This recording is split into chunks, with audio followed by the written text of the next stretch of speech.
Hey everybody, welcome to a very special episode of Real Impact. I'm your host, Tom Bilyeu, and I took myself from scrounging in my couch cushions to find enough change to put gas in my car to building a billion-dollar business largely on the back of things that I read, movies that I watched, TV shows, comic books, the whole nine. And today we're going to be talking about Avengers Infinity War, things that they should do to make it the most empowering movie of all time. On my left, I'm joined by Jim Krueger, and on my right, by Ryan Blaney. I will let them introduce themselves. Jim, tell us a little bit about yourself. I spend every day writing.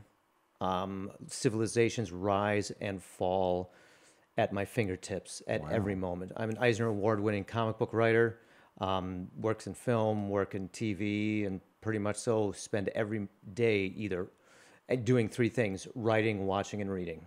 Love that. Ryan? Nice.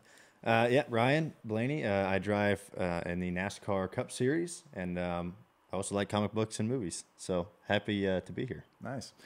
All right, guys. Today we're going to be talking about what do they need to do. So this is being recorded before Avengers Infinity War is released. I think the three of us are really looking forward to that movie. I have really enjoyed the MCU. I think it's astonishing what they've accomplished. Something like $9 billion so far in the last 10 years. Pretty incredible. This has all been moving towards this for a very long time. What would they need to do to make it great? Who wants to go first? Start? Well, Jim is the deepest nerd in the crowd. They've been doing great. Like, the Marvel movies are fantastic. What makes them good? You know, one, I think, Kevin Feige has a really good idea of what it means to tether all these fantastic worlds to reality. Like, even when you go back to the beginning, it started with Iron Man and Hulk, really. And in both cases, the Iron Man armor wasn't garish. The colors seemed to fit in our world. Even Captain America, that whole red, white, and blue, the blue wasn't so bright as the comics. The red wasn't so insane and intense. At all moments, they were trying to find ways to even let the costumes and the characters fit in our world. So, when you go from one character, which is already hard in a movie, to be like, oh, look, to like 7 characters, we kind of bought into it along the way. And they've pushed our imagination more and more in each movie to the point where we can accept it. One thing that I love in the strategy and feeds into the fear that I have going into Infinity War is they've let us get to know the characters in their own individual movies. And I think that that's really been smart to let us invest. And one thing you and I have talked a lot about is needing the humanity. So not only has the team, Kevin Feige obviously being the lead, done a great job of making things more cinematic and less cartoonish and over the top, but they've really tied it to the humanity. So getting to know the character of Tony Stark, falling in love with Robert Downey Jr. as an actor representing the character has really been amazing, because my big fear going into this movie is that there's so many characters that it's just going to be a bloodbath of attention. I won't know where to look. I won't know who to pay attention to. I won't know whose arc I'm trying to follow. Do you share any of those fears? I think so, but I think they've been working us up to that, with Civil War. I think that was like the first movie they had a lot of characters in. And, it's probably, half the characters that's going to be Infinity War. But I think I also did have that fear. How are you going to get all these characters mashed into one movie? And it's going to be hard to pay attention to what missions that, they're obviously going to break off at some point, I think. With, I'm sure they'll pair them with, people from other movies, with Guardians, with, Thor or Iron Man or whatever. So that will be interesting to see how they work all that in. But I think they're going to do a really good job. It's hard to believe it's been 10 years since Iron Man came out. I was 14, and I remember watching that in theaters, and I was a young kid, and it's super cool to kind of see it all start to really come together, and just the huge empire that they've built behind this over the past decade. Yeah, that is mind-blowing. And I wish that I was at a point in my life, like, I don't have that sense of passage in time. Like, I was at a different point in my entrepreneurial journey, I guess, when they launched this. But I wasn't like 14 and, still in high school or whatever. And now being at a totally different phase of my life. So I don't have quite the sense of like how dramatic the time passing is. But it is unbelievable to me that they've had so few like changes. Like for instance, with Bruce Banner originally being played by Edward Norton, obviously he had a change there, but it's really been super consistent, and I think that that's going to pay off dividends for them. But in terms of staying true to our mission today in this panel and saying what they're going to need to do in order to make this great, I really think first and foremost, the single most fundamental thing they're going to have to do is give me a through line, something to follow. Now, I fear that that's going to be Thanos. And the reason that I fear that is, one, I think it's the only real logical through line that you'd be able to have is his quest for the stones. But my problem is they've been so historically bad at creating good villains that having the through line be the character who will almost certainly be the least compelling character in the thing freaks me out. Well, and if you look at the original Infinity Gauntlet comic book, it opens, like the first 3 pages open with Thanos' desire to be God and control everything, and that's what the gauntlet gives him. So, I mean, you know, that's a classic villain. But that's crazy, I think, because when you have a villain and Thanos' driving thing in the comics, I don't know that it's going to be this way in the movie, but in the comics, he's trying to woo death. He's literally trying to get death to fall in love with him, to impress her. And if that's the driving force in the movie, I don't think that translates. And it can't be. I mean, the driving force of the MCU as a whole has been really, I think, the character arc of Captain America and the character arc of Tony Stark. I mean, when you look at Captain America, he begins as someone who wants to represent everyone. And as you see him going from movie to movie, especially when you get into Winter Soldier and then Civil War, you begin to see him as this character who, rather than represents all, he begins to represent the few and the one. And we see Captain America move from this symbol to this individual. And, you know, that's been his movement throughout. But when you look at Tony Stark, he's the guy who starts as the one who's all about the individual. He's all about himself. And then bit by bit, he dies at the end of the first Avengers movie, or almost sacrifices himself at the end of the first Avengers movie. He's the one who's creating AI and Vision and ultimately Ultron, which failed, to ultimately try to protect the masses. You have like these two characters going in polar opposite directions. And I would say that for this film to be successful, it's got to advance both their stories. Yeah, I think so. Blaney. You know, they mentioned that, I think it was the first Avengers, when Tony and Captain are in the helicarrier and they were having their little, tantrum together. And I think Captain called him out. You know, he said, "You're all about yourself," and everything like that. And it's kind of cool how he's changed. And obviously, like you said, he almost sacrificed himself at the end of that movie. But going back to Thanos, from everything I've been, trying to research and stuff, it's like, I think he sees the universe as kind of on the brink of, being in a really bad way, and he's trying to bring order to it. And I heard it's actually supposed to be like a emotional film, like of Thanos. I heard the backstory for him is supposed to be like kind of emotional and sad. And, he was deformed at birth and he was kind of cast out, I guess. But so in the comics, he kills his own mother, which is going to be hard to rally around. So I'll be really interested to see if they can do that. And I hadn't heard that. If they can pull that off and do what I'll say is the number 2 thing they're going to have to do to make this film work, I have to buy into his logic. I may think it's twisted. I may think the way that he's going about it, executing it, is wrong. But I've got to buy into his logic. So if he gives, take, for instance, Black Panther. I was so impressed with the final speech that he gives at the UN during the credit sequence. I was like, that could be a real speech at the actual UN, because the writers took it from a real point. Like, what does the world actually need? What do we need a leader to be saying, right? I totally bought into it. So if you make Thanos have a similarly, heartfelt moment where he's basically saying, this is what the world needs. Guys, look, just objectively, I know this is going to be hard to hear, but I'm looking at the universe in totality. All of you guys you're overly obsessed with what's going on Earth. Like, you guys are battling your own warring factions on one tiny planet in some random corner of the cosmos. But step back for a second. Look at the universe as a whole. Look at how you guys are on the precipice, let's say, of colonizing a virus and giving a really Matrix-esque speech. When he gives that speech, Agent Smith, in the movie, and he goes, you guys are like a virus, right? What other organism is like that? You come in, you don't find harmony, and you hear it and you're like, oh God, like I hate to agree, but I actually totally see your point. Well, and like the very first day of like writing, like if you go and you're going to go for a degree in screenwriting, the very first day they tell you that every villain is the hero of their story. So, but do you think they've done a good job of that in the MCU so far? No, I don't feel like most people. They do make them job. To me, they feel like red shirts. It's like from Star Trek, right? Give me somebody that they can kill at the end, right? Like that's what it's always felt like. Sure, but Magneto's been good. Yeah, but what movie has Magneto's good? But that's Fox. Yeah. So they've crushed it. I will hat tip. I will totally agree with you there. He's been phenomenal. Yeah, I was just about to ask what villain though in movies in general is like man, I love that one. I mean, Magneto was great.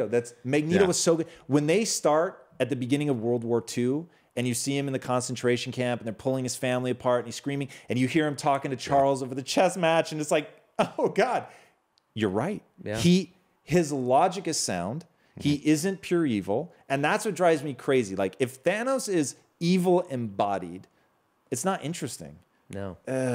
But if they can avoid it and make it like, what else have you heard about it? Because that's the first time I've heard somebody say that. I heard an interview with the guy who plays Thanos, Josh Brolin, right? And he was like, I got emotional watching or kind of reading the script of why he's doing this. It's not just pure evil. This could all be wrong, but it might he's not just pure evil. He kind of sees everything going down the tubes and he wants to fix it. And I think trying to get all these Infinity Stones is how he's going to fix it.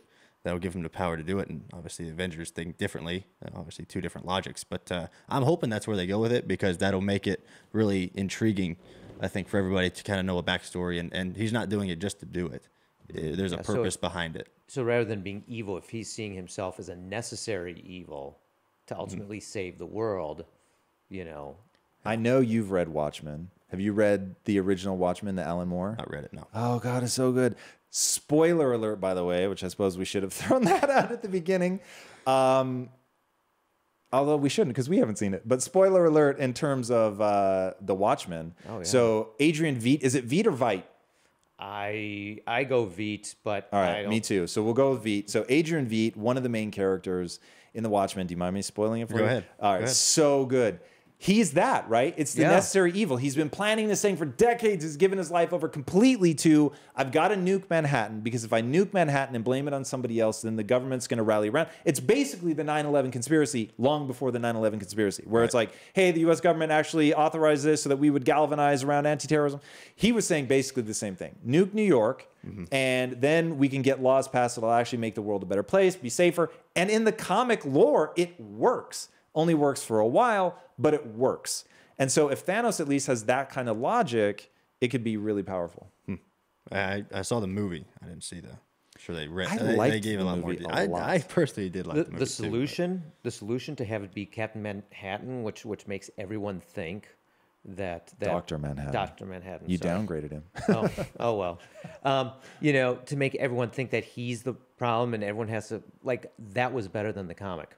Sorry, Alan Moore. Better than the comic. Better than the comic. Really? Because in the comic, they create like this weird space octopus that's supposed to make people think that the world is being invaded. So all the nations on the precipice of a nuclear war band together against this enemy from space.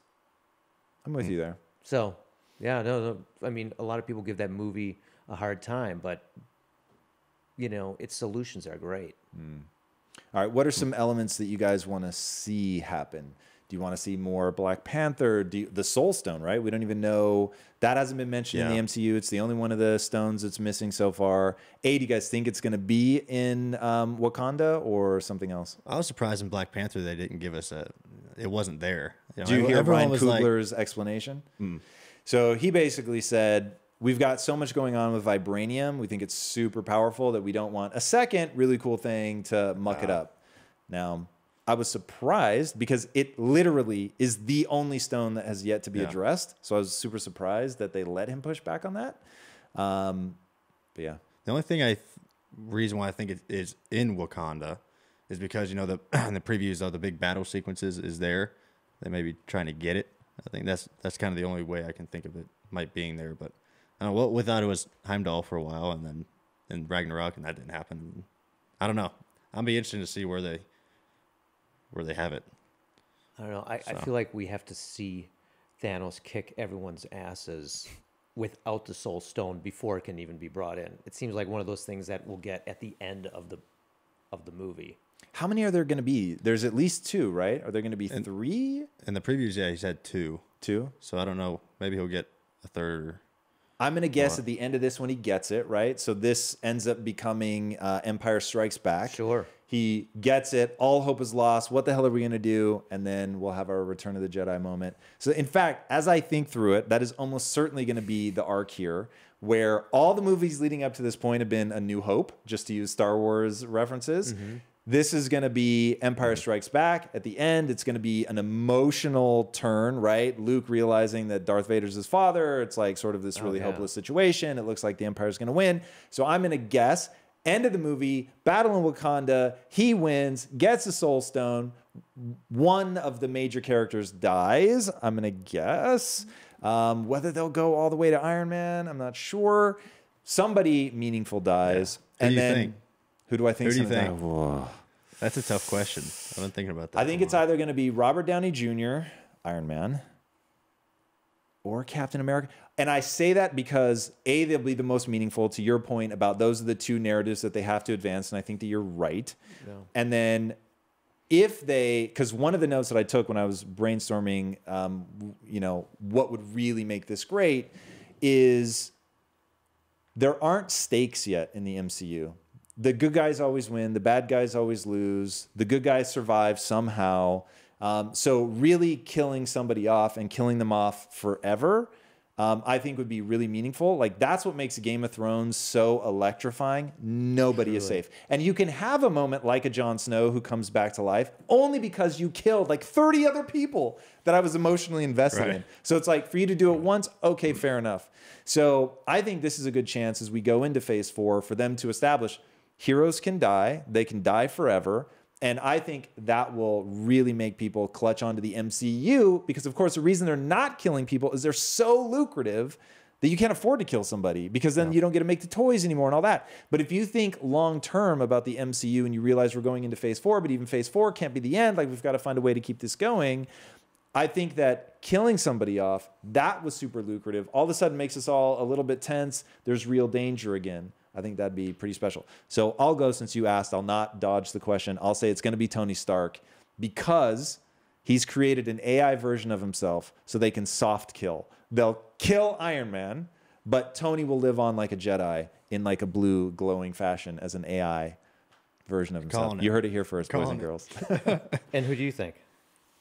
I think it's either Iron Man or Captain America. I think those are the 2 that people are the most invested in emotionally. Do you think they'll have the guts to kill one of them?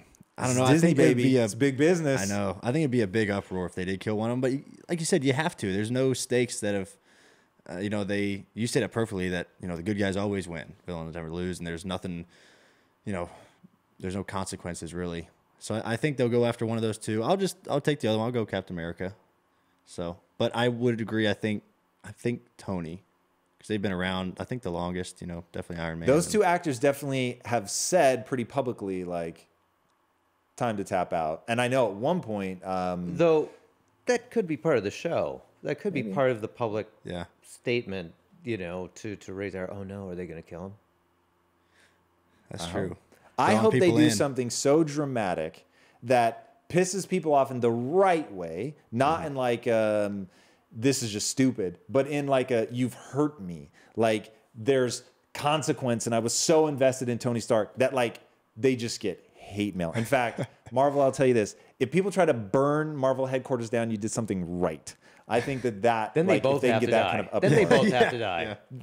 That's probably taking it too far. I don't think they would ever do that. No, I don't think so either. But I'm going to argue that Captain America is going to die. Really? Why do you think that? Versus if it comes down to Captain America versus Iron Man, first of all, we've just been introduced to vibranium as a concept. And Tony Stark, we know that he's getting all crazy wanting to deal with what does this mean? What could it mean? And even in the comics, when you go back, he's involved to varying degrees. And his arc seems to be, one in which he doesn't have to die. We already saw that at the end of Avengers. We already saw that great sacrifice at the end of Avengers, the first one. And it kind of just feels like, no, it's time. It's probably time for Captain America to die so that Bucky, who they've already spent so much time building up, and that's kind of that soft death. Bucky can, Step fill the into his shoes role of as the White Wolf. Captain America, and they've already done it in the comics, and it was successful as a comic. And the idea is that the role of Captain America is more like a dream. It's more like, it's a symbol that you step into, all these things, and I can almost imagine, Steve Rogers saying, anyone could be Cap. But I don't know if Tony Stark would say that anyone could be Iron Man.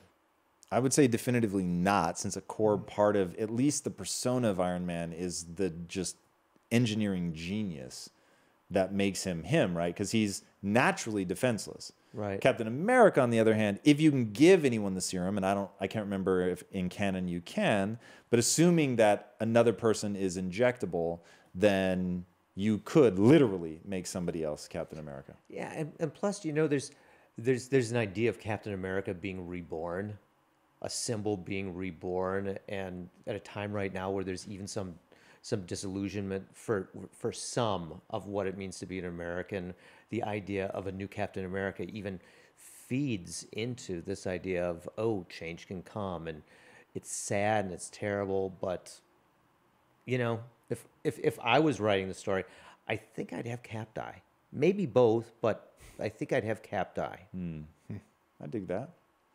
So Ryan, before we sign off, how on earth did a race car driver end up being way into comics? I don't know. It's something I've really enjoyed here for the past 5 or 6 years.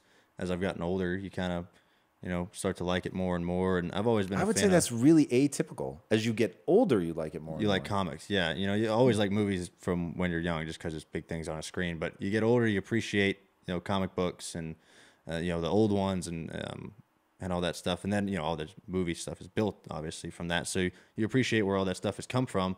But yeah, I don't know. I've just no one in my family really has ever enjoyed that. But I just was a big fan of it and started collecting a bunch. And did it start from the movies? The movies were the first thing that turned you onto it? Yeah, it did. And that was the same with Star Wars and then, Marvel and things like that. So the movies did turn me on to the comic book side because I was like, I want to know where this originated from. I want to know where they were before this and stuff like that. So I thought the comic books were a good way to, even though most of the time they're not tied in any very well. way, shape, or form. But, Marvel, I'm looking at you. But you get, you want to know that, and just I think it's pretty neat that you can go back to the comics and see where they originated.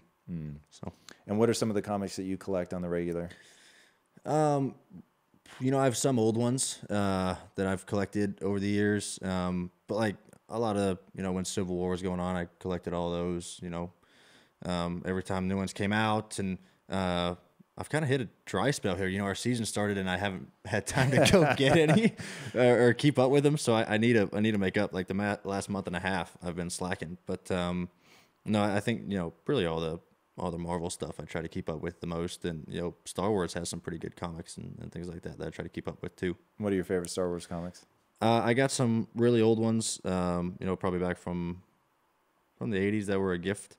But Darth Maul, Vader, they actually just started coming out with some new Darth Vader comics over the past year, and those have been really, really neat to collect. It kind of gives their backstory kind of on him from like his transformation into becoming Darth Vader. I think those have been pretty cool to collect. Very cool. So, all right, gents, any parting shots on what they need to do to make Avengers Infinity War great?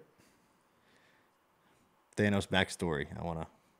I don't want him just to be a villain. I want him to have a purpose. I want him to have a logical reason of why he's doing this.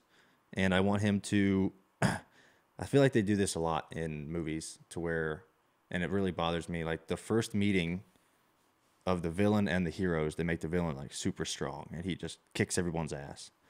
And then they rally, and at the end of the movie, they just beat him super easy. I want him to be, you know, kind of have that intensity to where he's whipping everyone's butt. He kills somebody, and I think that's when everyone will know that this is real, and that's what I want. That's what I hope for, at least. So I would love that. Yeah, I agree. I think it should go dark, and I think, you know, Marvel has done such a great job after how many movies. Like, they've earned the right to take us into some dark places in this movie. And this should be like one of those anchors that kind of everything is seen in light of, and you look back at all the other movies and you're like, oh, it was all building to this, and kind of that sense of, you know, almost I want to be exhausted after this movie. That is such a beautiful description of exactly emotion, what I'm looking for.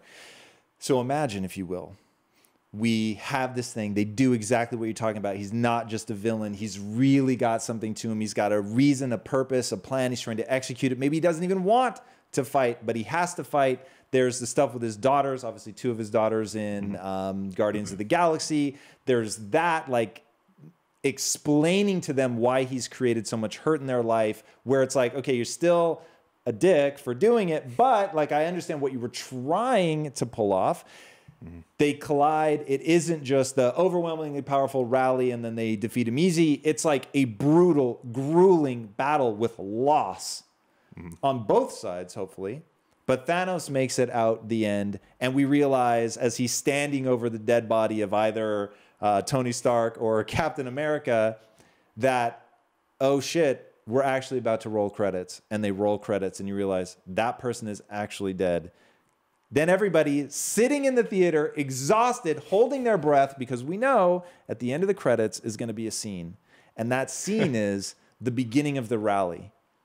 And there's something where, I have the chills right now, there's something where we see that they're going to regroup, that they're, whatever that thing is that they needed that caused them to lose, that now they understand. Like, maybe it's as simple as, you know, you're cutting to Letitia Wright, who's, I forget the name, she's Black Panther's sister, the like super genius woman in Wakanda. And she says something like, I know how to beat him. Cut to black, right? And we're like, oh shit. And now everybody's freaking out because they just lost, but they've got like basically the plans to the Death Star now. Yeah. And I think you could, I was thinking about this. I think you could kill off a huge character, you know, Cap or Iron Man, and then maybe, you know, kill off somebody just to prove that Thanos is real and this is happening. You know, like a Rocket or like a Groot or something. I would hate for it to happen, but like, I think if pets? you just, yeah, but I mean, I think that you could do that and just, you know, you don't just have one major death. You know, I think you make it. I would love for these movies, the same as, you know, Marvel or Star Wars, make them really dark, like super, like, you know, The Punisher on Netflix. That was an awesome series. They made it super dark, and Daredevil is the same way. And I think you can do that. I would love to see that happen. I hope to see that happen. Like, how cool would it be if Darth Vader was just slain, like at the end of Rogue One, if he was like that for a whole movie, just ruthless. I personally like that stuff, and I hope we see some of it. But that would be amazing. All right, guys, we want to know what you think, so make sure you drop into the comments your thoughts. What do they need to do to make this movie absolutely incredible? They, I think, have delivered time and time and time again. They don't have a perfect track record, but I think they've done an amazing job. And if this time they can really get it together on the villain, I think that they could do something incredible. And if they look at this as a part of a larger trilogy, which I think they are, then it could be really breathtaking to see something brutal, to go dark, as you guys were both saying, and really bring something special and emotional out of this. I think that it could be absolutely extraordinary. So here's to hoping that the MCU has some real stakes in this one, that there's something meaningful that happens, that we realize that not everybody's going to get out of this alive, that sacrifices are made, hopefully not the pets, but it would be really incredible. I know I'm going into this with a lot of optimism. I assume you guys both are as well. I think this is going to be a lot of fun. Hope you guys are as excited as we are. If you haven't already, be sure to subscribe. And until next time, my friends, be legendary. Take care.